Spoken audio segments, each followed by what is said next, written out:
बहुत पुराने जमाने की बात है, जब गांव छोटे होते थे, लोगों के दिल बड़े होते थे और मेहनत ही सबसे बड़ी पूंजी मानी जाती थी। उसी समय एक गांव के बाहर एक छोटा सा खेत था। ज्यादा बड़ा नहीं, लेकिन उस खेत में एक ईमानदार इंसान की मेहनत बसती थी। उस खेत में रहता था रामलाल, एक साधारण किसान।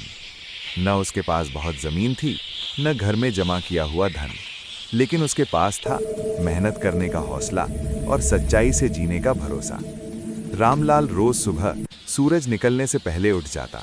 कंधे पर हल, हाथ में उम्मीद और दिल में भगवान का नाम लेकर वो अपने खेत की ओर चल पड़ता।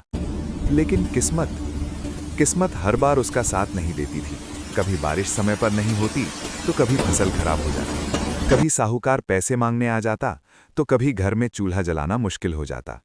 गांव के कुछ लोग उसे ताने मारते, इतनी ईमानदारी से क्या मिलेगा, थोड़ी चालाकी कर लेता तो आज अमीर होता। रामलाल सब सुनता लेकिन चुप रहता, क्योंकि वो जानता था गलत रास्ता छोटा होता है लेकिन मंजिल बहुत दूर ले जाता है। एक दिन गांव के पास के बाजार में फसल बेचने का मौका आया। वहां कई किसान गलत तौल से अनाज बेच रहे थे। रामलाल भी चाहें तो आज ज्यादा पैसे कमा सकता था। उसके मन में संघर्ष हुआ, अगर आज थोड़ा सा गलत कर लूं तो बच्चों के लिए खाना आ जाएगा। लेकिन अगले ही पल उसके दिल ने कहा, अगर आज सच्चाई छोड़ दी तो बच्चों को क्या सिखाऊंगा। रामलाल ने पूरी ईमानदारी से अनाज तौला। कम दाम मिले लेकिन दिल शांत रहा। कुछ दिन बाद गांव में एक सरकारी अधिकारी आया। उसे ईमानदार किसानों की तलाश थी। जब रामलाल का नाम सामने आया तो पूरा गांव हैरान रह गया। जांच हुई, उसकी मेहनत देखी गई, उसकी सच्चाई साबित हुई। सरकार ने रामलाल को सहायता दी, बीज और पानी की सुविधा दी। धीरे धीरे उसकी फसल अच्छी होने लगी।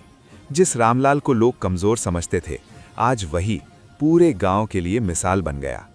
आज उसके घर में रोटी भी है, इज्जत भी है और सबसे बड़ी बात, आत्मसम्मान है। कहानी की सीख, ईमानदारी कभी तुरंत अमीर नहीं बनाती, लेकिन वो जिंदगी को मजबूत जरूर बना देती है।